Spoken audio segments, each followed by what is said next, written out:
We'll focus on two things in this episode: route model binding, and as part of that, a general refactor and cleanup of our project's controller. Now, we still have a blank spot here for the show method. So before we get started on that, let's make sure that each of these projects are clickable. Okay, we'll do that very quickly. I'm going to return a view called projects, and we're following that same convention, show. However, show what project? Well, we need to track it down. So we can use the same code as we had from the edit method. I'll paste that in. We'll accept the project ID, and then we'll pass it to the view.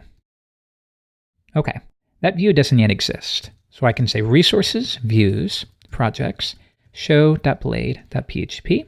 And if you don't mind, let me quickly paste in what we are extending as well as the content section.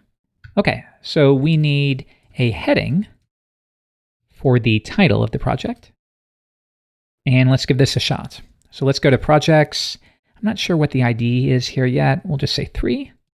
Yeah, so we have our family vacation, or I could go to 4, new hire. But I want to access these without having to manually update the URI. So let's make these clickable. Projects/index.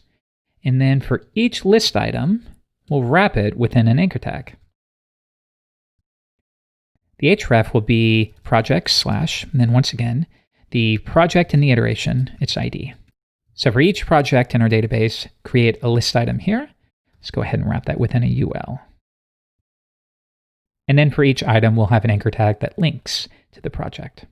Okay, so if we refresh, now I can click on these: family vacation and new hire. Let's add the details below it. So right here, I think there's a div with a class of content I can use with Bulma. So we can then say project description. And that's all we have at the moment. There we go. But you know what? Actually, on that note, we might want to add a edit link. And as we've learned, that'll go to projects/ the project ID / edit. All right, there we go. So we can hit the edit link and it takes us here. Excellent. So now we just have things a little bit more clean, a little more CRUD-like. So let's return to our controller and figure out which ways we can improve the code here. Let's start with this section right here. Whenever we show a project, we have to accept the ID as a wildcard. We then perform a query to find it, and we save it as a variable. However, as it turns out, Laravel has a feature called route model binding that will do this for you. So take a look.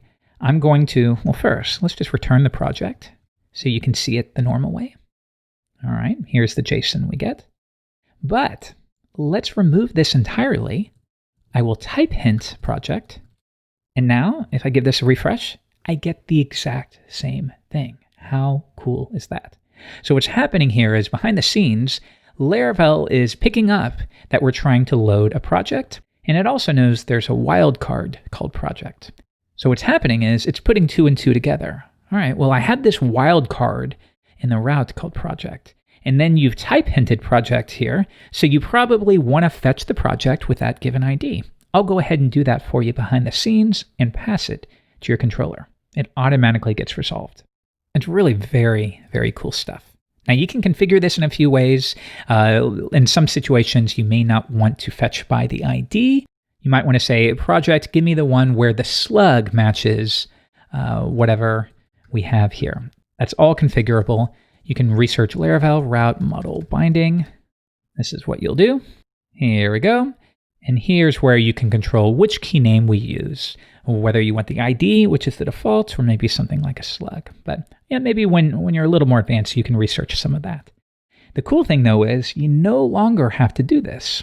For example, here, we'll update this and clean up our code. The same thing here. And I can delete that. Finally, to destroy, I will fetch the project. And now we can just say project delete. Much cleaner, don't you think? All right, what else? Let's just scan this. Well, index, pretty simple, right? Find some projects, load a view. To show a project, we now accept it, and then we load a view. Very simple. Create, that couldn't be simpler.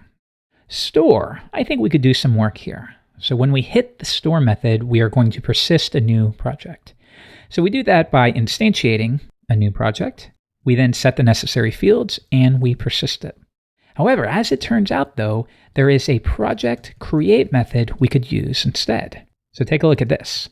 I could say the title is whatever we had stored in the request, and the description is whatever was stored within the request.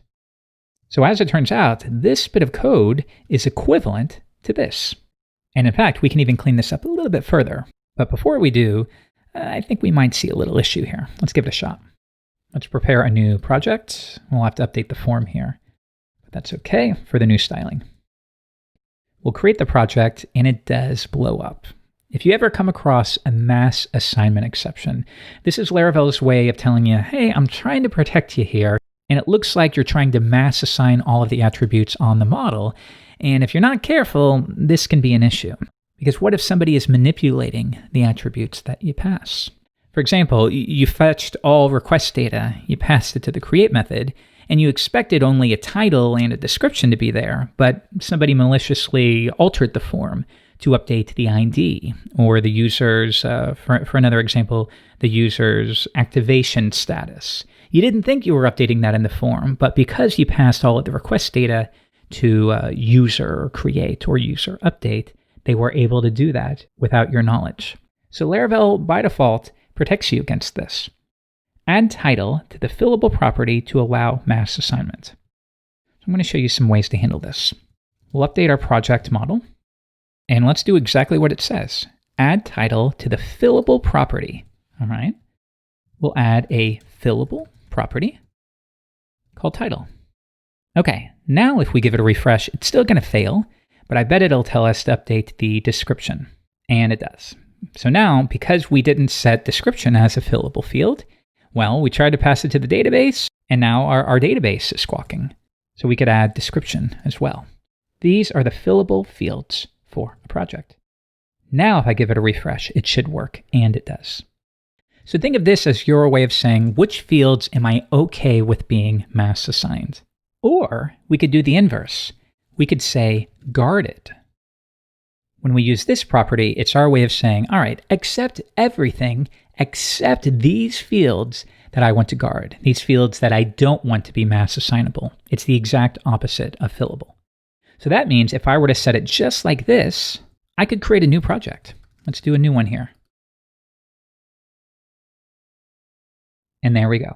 So what that means is when we set guarded to an empty array, it's our way of saying, all right, Laravel, I know what I'm doing. I respect the help, but I can be in charge of this. I know what I'm doing here. And as long as that's true, you should be fine. And in my projects, this is usually what I do. All right, let's continue. Now, I noted we could simplify this a little bit more. So here's what I want to do. I'm going to return this array so you can see exactly what we get. So once more, let's make a new title and description, and there we go. We get the JSON form of this array. Or let's just die and dump that so we can see how it actually is. There we go. However, we could also say request, title, and description. So notice I'm calling the request function and I'm giving it an array. Let me show you a few variants here. Okay, notice we get the exact same thing there. So that means I can call the request function in a number of ways. For example, if I were to say request title and I give it a string, it'll give me back the string. Or, again, if I pass it as an array, we then get an array with the key properly set. So that means I could do this number here to be very specific about what I want to fetch. Or if you were to say request all, that's going to give me all of the request as an array. And now in this case, you can see we did get the token, but you would also get anything else that the user snuck in. For example, let's create a new project here, but I'm going to alter the form. So let's edit that as HTML, and I'm going to create another hidden input. Maybe ID. We're going to try to change ID or some other bit of private data that we don't want to expose. Okay, now if we submit the form, it looks like request data that we did not anticipate has been passed through. So this is the reason behind mass assignment protection. It's to keep you from accidentally fetching all request data, assuming it's one thing, but then the user maliciously sent through something else, and they're then, without your knowledge, modifying your database and records that should not be modified. Does that make sense? Because imagine, you don't want to just say project create request all, because then if you had guarded set to an empty array, or sending through that ID column, and we're going to update it. How about I just show you that actually? Let's get rid of this. And we'll just say return done here. Okay, so we're going to try to alter the ID. Give it a refresh. All right, and now if we go to SQL Pro, yep, the ID is now 10,000. So imagine if the user did that to something else. Imagine if they did that to your subscription level.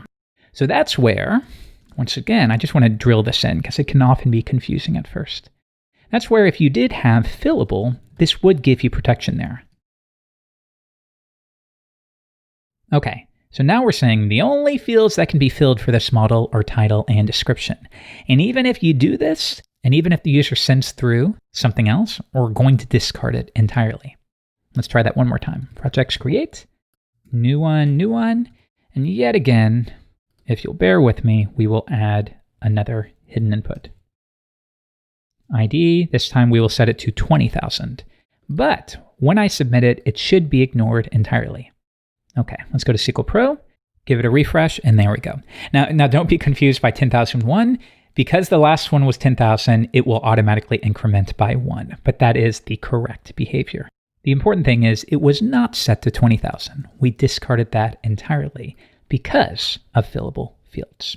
So what this means is, to drill it in one more time, you can get away with doing this, setting guarded to an empty array, as long as you are sure. And if you're on a team, be aware of this. As long as you are sure that you're never going to do anything like this. You're never going to pass a bunch of request data to project without knowing precisely what it is. If that's the case, I'd recommend be a cool kid, set guarded to an empty array, and then you're good to go. So if we take that approach, I can return to this, and now we've learned this can all be cleaned up like so. Request, give me the title and the description. And I hope you'll agree, that's a lot cleaner than what we had before. Let's do our final check. And there it is. Great. What else? The same is going to be true for updating an existing project. Instead, we could say project, and I'm going to call this method update, and we'll pass through the title and the description. So this will be equivalent to setting the attributes and persisting it. Much cleaner. So let's take a look at our full controller now. Every method is 1 or 2 lines of code, and that's what I like to see.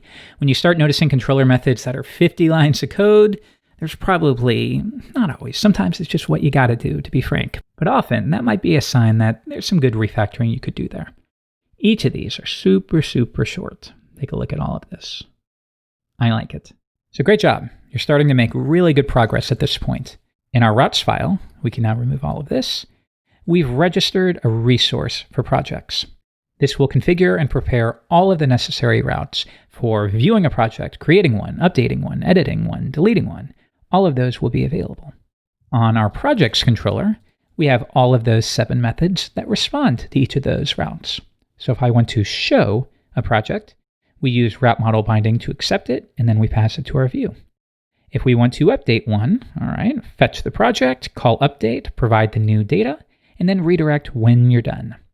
But at this point, there's still an issue. We're not performing an ounce of validation. So for example, let's edit any of these. And I'm just going to remove the description entirely. Well, if I hit update, it blows up because we tried to update the database to set the description field to an empty string. But on the MySQL end, we don't allow that. You have to give us a value. So it sounds like we need a layer in between. We need a validation layer that looks at those attributes. It makes sure that they are suitable for being saved to the database. And only once we have performed that check do we actually call the create method or the update method. We'll take a look at that in the next episode.